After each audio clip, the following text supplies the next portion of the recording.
This is Iscreamartist, a platform where we speak to some of the most prominent artists. On this show, we will be chopping it up with them to find out some of the ins and outs and tips of their artistry. Hashtag Iscreamartist.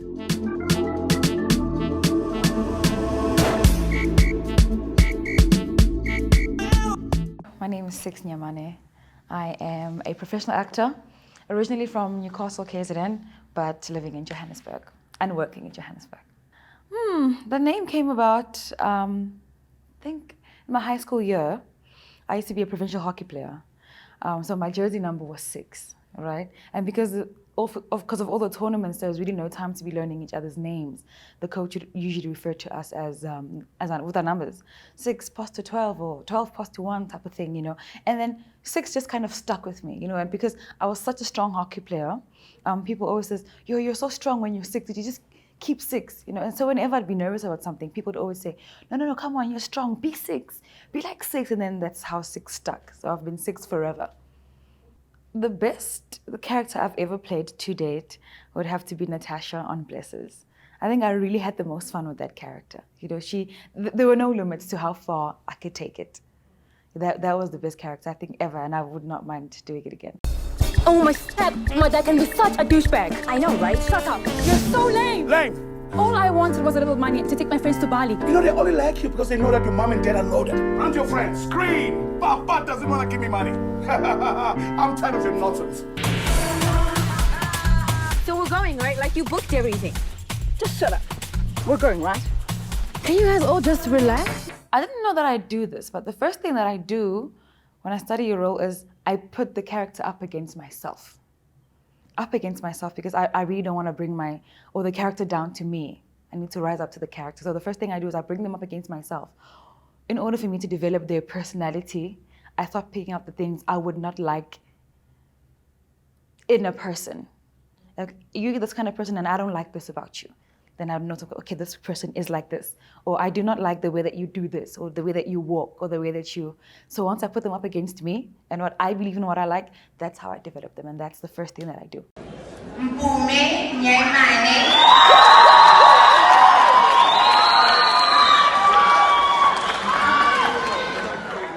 I think training is the most important thing, because your talent is close to nothing. Because anyone can learn anything these days.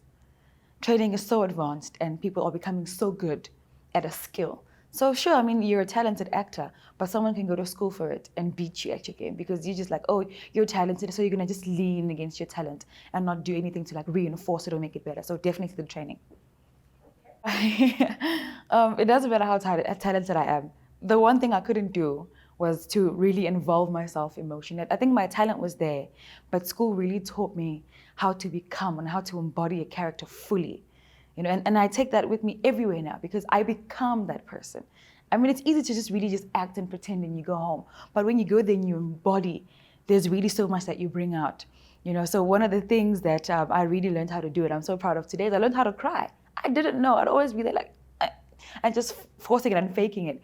But because I have the necessary skills to really become, you know, I'm able to feel a character's pain and really be in their circumstance. You know, so I've connected enough and then I just flawlessly release. It was difficult because I was not there emotionally.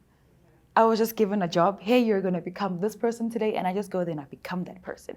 And I really think I was doing the character an injustice by being emotionally disconnected, you know. So now that I'm there and I'm doing this, it's so important to the character because it's true. As much as we're acting, you shouldn't tell a lie, you know? To be honest, I don't rehearse scenes.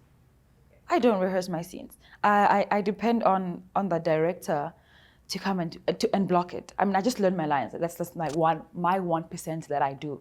I just know my lines and I know how I'm gonna say my lines or how I'm choosing to play it. But once the director steps in and says, okay, this is how we're gonna do it and we're blocking, that's the only rehearsal that I need. So with or without the other actors, because some people really don't want to run the lines, you know? So at least if you know them, you've done your part, and then we will block, and then we just make some offers on the spot. And if they aren't there for us to even come together and make the offer, I just go at it however way I feel. As long as the director's okay with it and I'm comfortable, I just go for it. I learn their circumstances. I do. And again, I compare them to mine. If I were in this situation, how would it make me feel? What would I do in this situation? I don't want to get too analytical, but the when, what, who, why, and how type of thing. I think it's mostly like that. Their circumstances are the most important thing. That's it. And then the rest is like your spice, how am I going to make them walk? Do they have a limp? Or do they maybe twirl their fingers that type of things. That's the little things. But it's mostly the circumstances that the character is put in. My acting role models are locally it's Masasa. I've got favorites. Locally it's Masasa. And I even mentioned this in another interview that I also love Thobani Nzuza. I want to work with Thobani Nzuza. Oh my gosh, I'm even nervous just speaking about it. Because I have been given the opportunity to work with a lot of people in the industry already, but there are just some that I tremble. Just the thought of working with them, I tremble. So I would love to work with Thobani and Masasa. As much as she's my role model, I've never actually gotten the opportunity to work with her, ever. I feel like we always miss each other somehow. So if I can get those two, I know the rest will just come. They'll just come.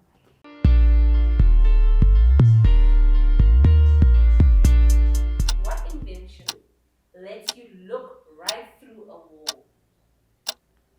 One invention that you look right through a wall. Right through a wall? A window? Yes. What has one eye, right? But it can't see. One eye, but it can't see. The alphabet. One eye, but it can't see. I know this. Frustrating. What has hands, but it can't clap? What has hands, but it can't clap? But it can't clap? What has hands, but it can't clap? A clock. Yes. What kind of band never plays music? What kind of band never plays music? A Band-Aid? No. Close though. An elastic band. Yes. Oh my word! What has words but never speaks? A dictionary. You're right. A Bible. That's deep. What is the Bible though? It's a book. There we go.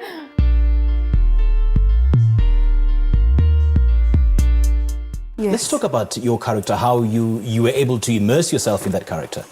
So, I'm a very simple person, very basic. So when I got on set and I was all dolled up and glammed up, it actually became very easy for me to become this new person because of how I looked. I was just like, what? Is this me?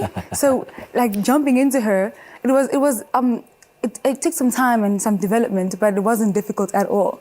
I don't want to tell you a lie. I don't want to say immediately or minutes or I think I have to trick myself first. Like how you trick yourself into sleeping by closing your eyes?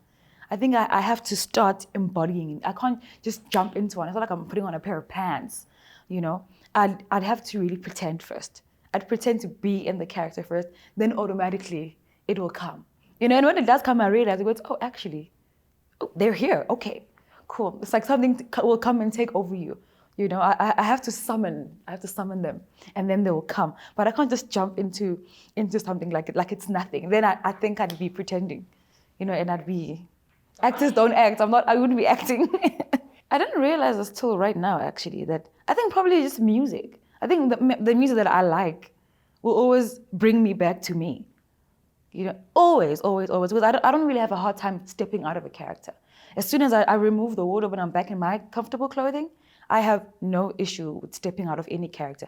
But I think what would really bring me back and get me out of the zone would be the music, because immediately I would put on my headphones and I'm going home, or I'd be on my phone and something would just bring me back. Or maybe my problems will bring me back to SIX. I'm like, damn, David Order. And then I'm just like, that's a me problem. Because maybe I'm playing like this rich character, that would not have those issues. And then there's going to be an issue that I will have. I'm like, it's me again. It's me. I'm back. My most challenging role, I think would be my current, Akona on Unmarried. Are you avoiding me? No. Guys are wrong to join. With a kiss. I remember that I had a hard time even stepping into that character, you know? And it wasn't because of just my personal struggle with her, but I think it was because of also the people around the character. I remember I had an issue with how she was dressed, you know, because when you're given a brief of a character, you already start, just by reading it, you start to develop that character. That, oh, okay, we're dealing with a lesbian character here. Okay, how do I want to play this? What would I want to make of this? Because, you know, you get your different types of, is it archetypes? Yeah, in you know, even homosexuality. But I wanted her to be a woman that dates other women. Yeah, and while you're at it, Kobelon Talusays or Marichilanyana or Umotopa Guys, please. Sure.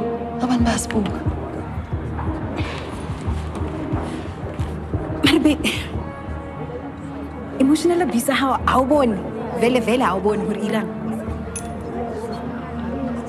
Akon. Boom.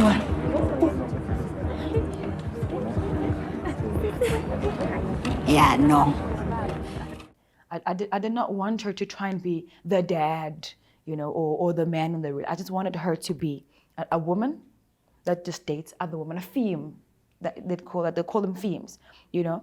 And so now I struggle with her because when it's time for me to get dressed and go and shoot, they would not dress her up like how I made her.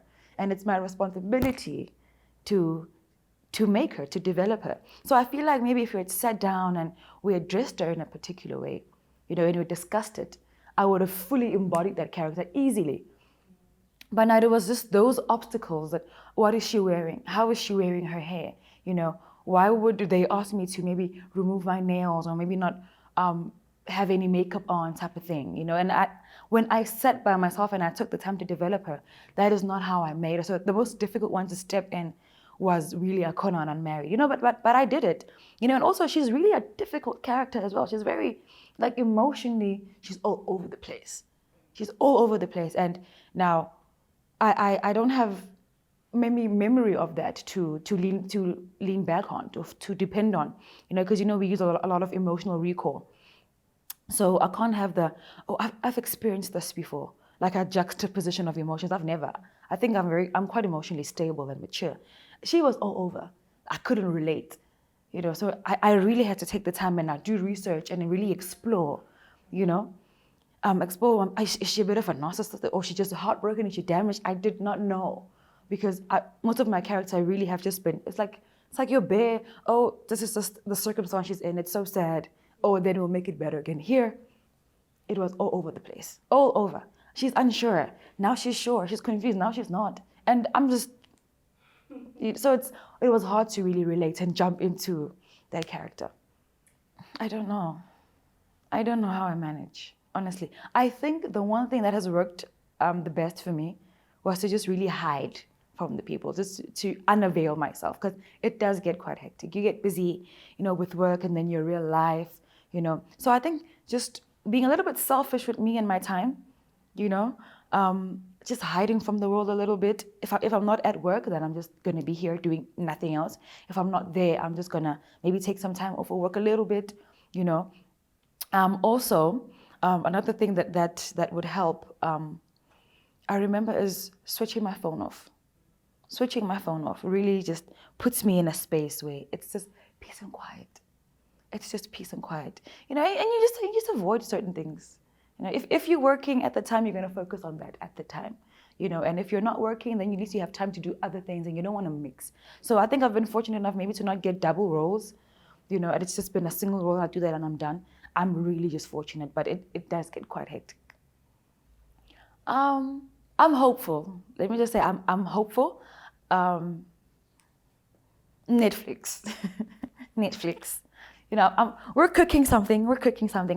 I'm just hoping that I get Netflix. I don't want to jinx it. I don't want to say a lot, but Netflix. But I'm just gonna state facts.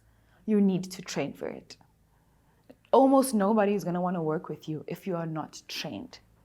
If you're not trained, like again, you did ask earlier, and I said to you that your talent is close to nothing in a country where you can equip yourself literally in every corner. So whatever medium there is between you and what you want, use it. Use that medium. If there's a workshop somewhere, attend that workshop. If there's an audition somewhere, go and try your luck. But always go towards your goal.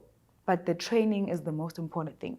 Go and train, because your talent will only carry you for so long. It's not going to take you anywhere. Maybe it's going to get your foot in the door, but what's really going to open the door is your training. That's it.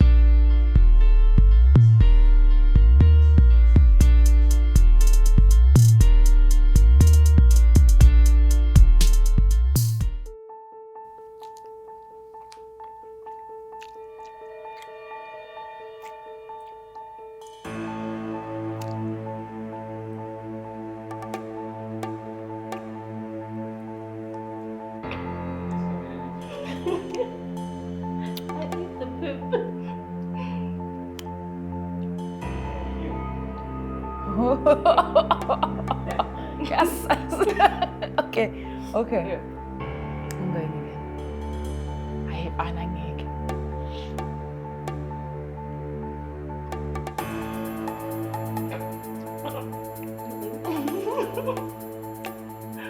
Problem? Too much. Okay. It's safe to say that I lost because, yeah, the seeds were there. And I ate the whole thing. So We should have bet money. no, thank God we didn't. But I'll eat your one too. Okay. Jokes. All right. Thank you very much. Hello, my name is SIX NYAMANE. I'm a professional actor. #IceCreamArtist.